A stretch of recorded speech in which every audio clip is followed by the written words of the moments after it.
नमस्ते आप सभी लोगों को। बहुत शुभकामना है आपको हमारे समृद्धि आईएएस पे बहुत स्वागत है। और अब की बार मेंस पार सीरीज के तहत जिसके तहत आज हम जो है वो प्रश्न जीएस के प्रश्न पत्र 3 से प्रश्न कराने वाले हैं। और आज का जो हमारा प्रश्न है, जैव प्रौद्योगिकी से आप क्या समझते हैं, भारत में बढ़ते फार्मास्यूटिकल उद्योग के संदर्भ में इसके महत्व पर जो है वो प्रकाश डालिए। ये 8 अंक का प्रश्न है और आप सभी जानते होंगे कि आपकी जो परीक्षा में है 2 टाइप के प्रश्न आते हैं। एक होते हैं 8 अंक के जिनको 125 शब्दों में लिखना होता है, और एक होते हैं 12 अंक के जिनको जो है 200 शब्दों में लिखना होता है। तो आज हम 8 अंक के प्रश्न के तहत उपस्थित हुए जिसको कराएंगे। ये कुछ हमारी टाइम टेबल है, सीरीज जो हमारी चल रही है अब की बार मेंस पार। इसके तहत जो है प्रत्येक दिन जीएस के प्रत्येक पेपर से मंडे टू फ्राइडे प्रश्न कराए जाते हैं, और फिर शनिवार को जो है वीकली करंट अफेयर्स आता है सुबह 9 बजे। तो इस समय तो ज़रूर आप चैनल पे बने रहिए, इसका लाभ उठाइए, क्योंकि यहाँ न केवल आपको 2 प्रश्न का मॉडल आंसर मिलेगा, साथ ही साथ यहाँ आप जो है उत्तर लेखन कैसे करना है वो भी आप सीखेंगे। तो ये यहाँ तो ज़रूर जुड़िए, इससे तो ज़रूर आप लोग इसका लाभ उठाइए, बहुत ही फ्रूटफुल है आप लोगों के लिए।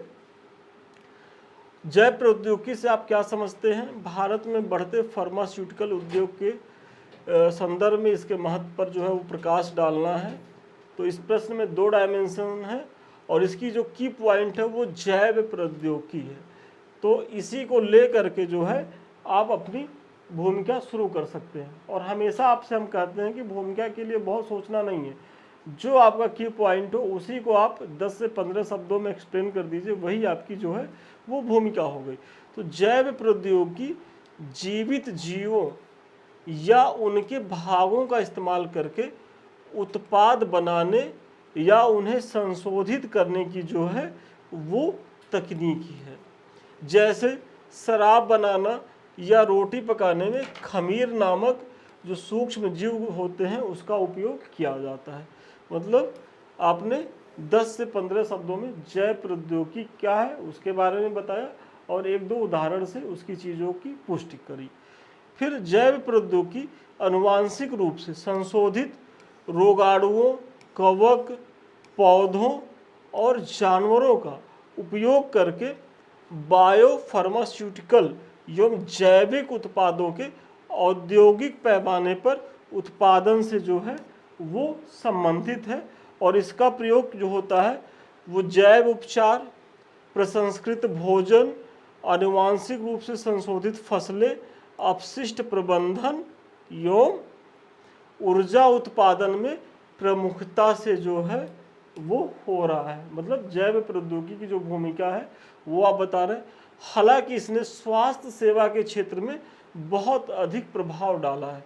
देखिए यहाँ क्या है कि आपने ये बताया है कि जैव प्रौद्योगिकी का जो प्रयोग है कि वो प्रसंस्कृत भोजन, आनुवांशिक रूप से संशोधित फसलें जिसे जीएम फसल कहते हैं, अपशिष्ट प्रबंधन में हो रहा है, ऊर्जा उत्पादन में हो रहा है। लेकिन स्वास्थ्य के क्षेत्र में भी ये बहुत उल्लेखनीय काम कर रहा है, क्योंकि देखिए आपका जो प्रश्न है वो स्वास्थ्य के क्षेत्र को लेकर के है। तो अब आप जो है भूमिका के साथ साथ ही जो है अब आप अपने मूल प्रश्न पर उतर गए हैं कि हमको जो है जो बीच का जो बॉडी है उसको कैसे दिखाना है। तो चूंकि स्वास्थ्य क्षेत्र पे है तो अब आप बताइए कि नई औषधियों के विकास में अगर सबसे पहला पॉइंट होगा स्वास्थ्य के क्षेत्र में, फार्मास्यूटिकल उद्योग में, कि नए औषधियों के विकास में इसके द्वारा आनुवांशिकीय अभियांत्रिकी और अन्य तकनीकी का उपयोग करके नई दवाओं का एवं उपचारों का विकास हो रहा है, जैसे कि जीन थेरेपी, टीके एवं इंसुलिन तथा अन्य चिकित्सीय प्रोटीन का जो है वो उत्पादन करना।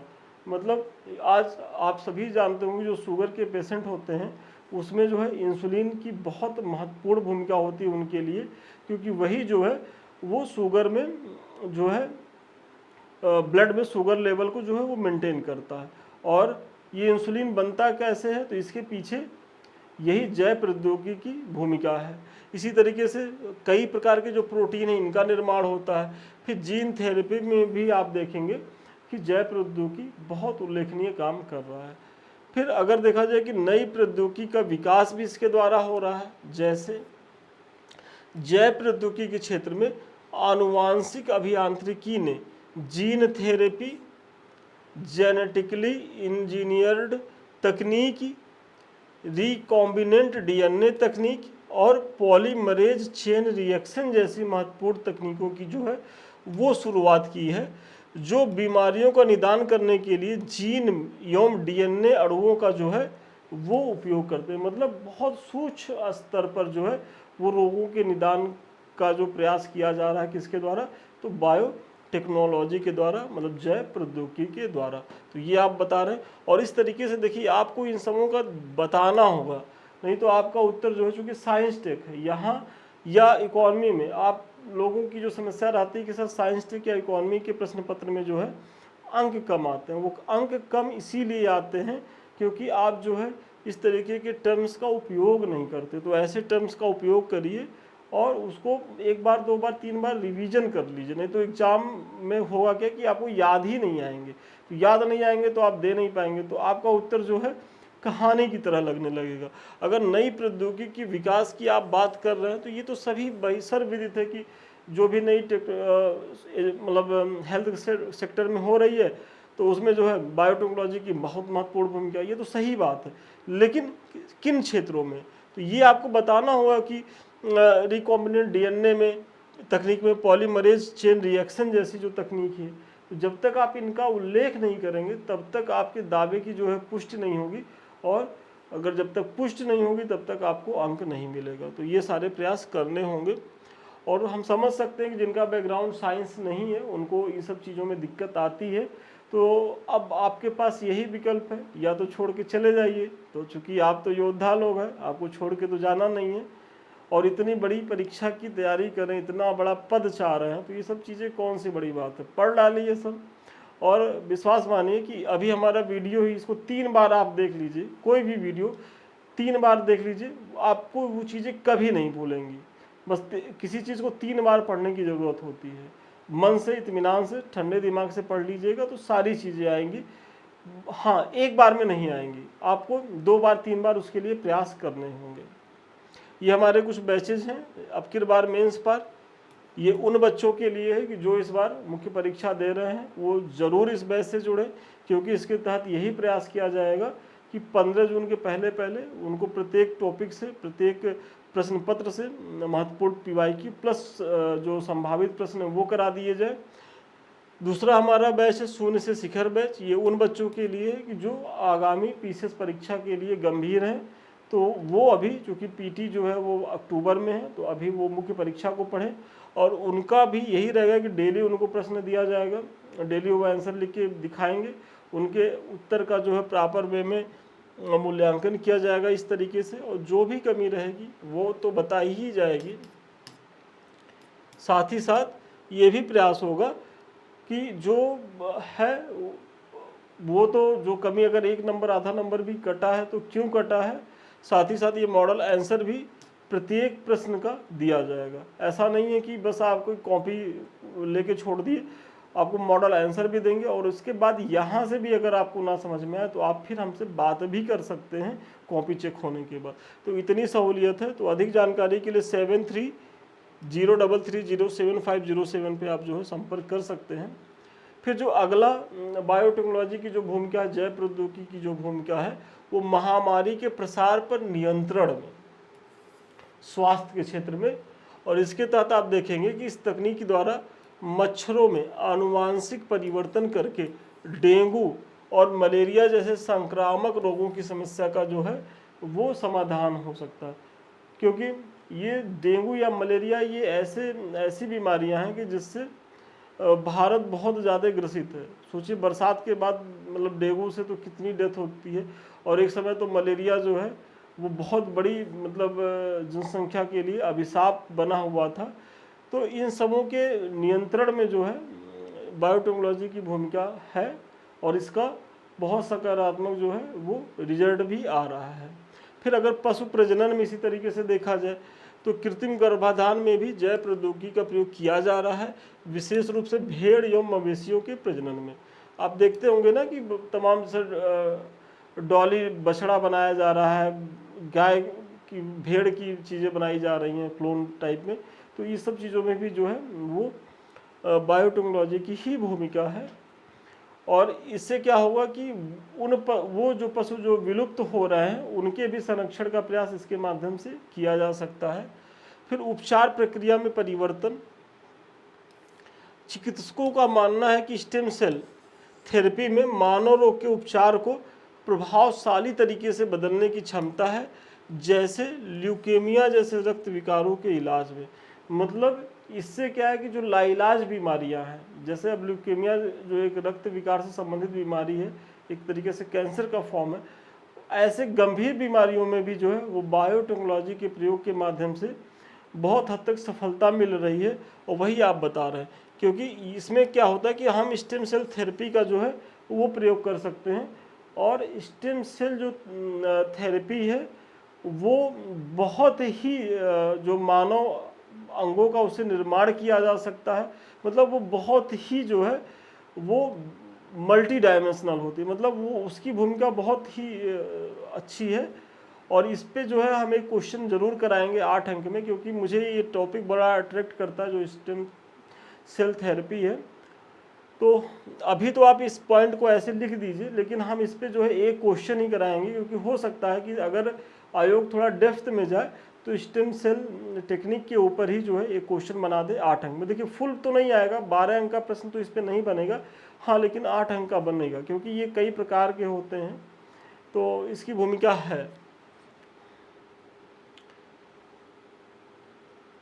फिर जैव प्रौद्योगिकी का अनुप्रयोग न केवल फार्मास्यूटिकल क्षेत्र में बल्कि भविष्य में कुपोषण की समस्या के समाधान के लिए भी बेहद उपयोगी हो सकता है। क्योंकि वर्तमान जो भारत है, आज हमारी आबादी फिर भी जो है बहुत बड़े पैमाने पर कुपोषित है। मतलब देखिए रोटी और चावल को खाना जो है वो आप कार्बोहाइड्रेट ले रहे हैं, लेकिन एक स्वस्थ शरीर के लिए प्रोटीन, मिनरल्स, विटामिन सारी चीज़ों की ज़रूरत होती है। और इस परिप्रेक्ष्य में देखा जाए तो भारत के 50% लोग से ज़्यादा कुपोषित मिलेंगे।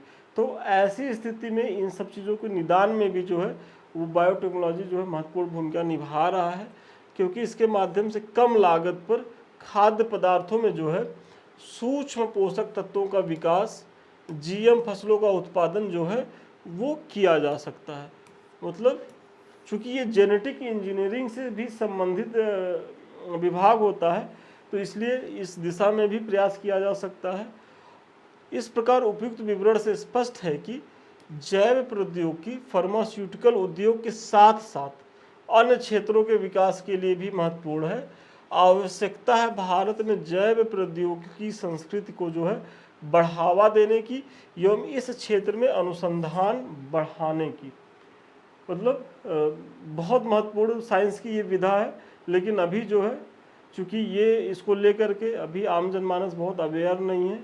और अवेयर क्यों नहीं है? क्योंकि अभी इस पे जो है रिसर्च एंड डेवलपमेंट पे उस तरीके से खर्चे नहीं हैं। तो आप निष्कर्ष में बता रहे हैं कि भाई ये चूँकि उपयोगी है तो इसको और ज़्यादा बढ़ाने की ज़रूरत है, इस पे और ज़्यादा अनुसंधान किए जाने की ज़रूरत है।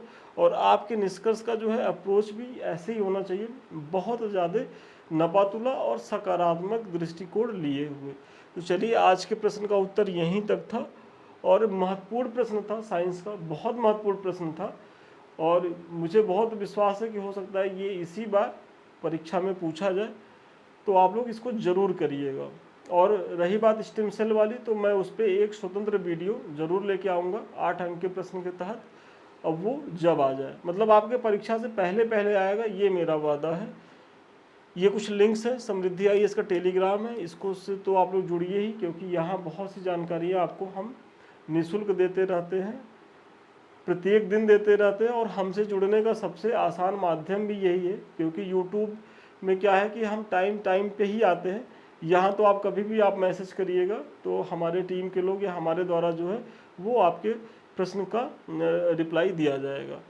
ये कुछ चैनल्स हमारे, एक तो समृद्धि IAS का जिससे हम आप भी रूबरू हैं, तो इसे तो आप लोग सब्सक्राइब कीजिए ही कीजिए। साथ ही हमारा second channel Sandeep Mishra official, आप लोग इसे इसलिए भी लाइक करिए, सब्सक्राइब करिए, क्योंकि यहाँ भी मैंने बहुत महत्वपूर्ण क्वेश्चन कराए हैं।